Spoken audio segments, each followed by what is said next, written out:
అందరికీ నమస్కారం. Welcome to TBC.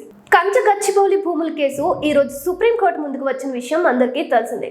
దీనిపై విచారణ జరిపిన సుప్రీంకోర్టు జస్టిస్ బిఆర్ గవాయ్ రాష్ట్ర ప్రభుత్వాన్ని ప్రశ్నిస్తూ కంచగచ్చిబౌలిలో చెట్లు నరికే ముందు పర్యావరణ అనుమతులు తీసుకున్నారా లేదా లాంగ్ వీకెండ్ చూసి చెట్లు ఎందుకు నరికారని తెలంగాణ ప్రభుత్వాన్ని ప్రశ్నించారు. అంతేకాకుండా కంచగచ్చిబౌలిలో అడవిని నరికిన 100 ఎకరాల్లో మళ్లీ చెట్లు నాటాలని జస్టిస్ బిఆర్ గవాయ్ ధర్మాసనం చెప్పింది. పర్యావరణ పరిరక్షణ కోసం చర్యలు తీసుకోకపోతే అందరూ అక్కడే ఏర్పాటు చేయబోయే జైలుకు వెళ్తారని సుప్రీంకోర్టు ధర్మాసనం చెప్పింది. తదుపరి విచారణని జూలై 23కి వాయిదా వేస్తున్నట్లు జస్టిస్ గవాయ్ ధర్మాసనం తీర్పునిచ్చింది. అయితే దీనిపై BRS working president KTR X లో ట్వీట్ చేశారు. కాంగ్రెస్ ప్రభుత్వం హయాంలో అధికారులు కూడా జైలుకు వెళ్లే అవకాశం ఉందని సుప్రీంకోర్టు హెచ్చరించిందని గుర్తు చేశారు. హెచ్సిఈ భూముల అమ్మకం కోసం 10,000 కోట్ల కుంభకోణం జరిగిందని, పచ్చదనాన్ని నాశనం చేయడానికి బుల్డోజర్లని పెట్టడం పర్యావరణ చట్టాలను దాటడమే అని కేటీఆర్ ఫైర్ అయ్యారు. కంచగచ్చిబౌలిలో జరిగిన తప్పిదాలకు రేవంత్ ప్రభుత్వమే పూర్తి బాధ్యత తీసుకోవాలని,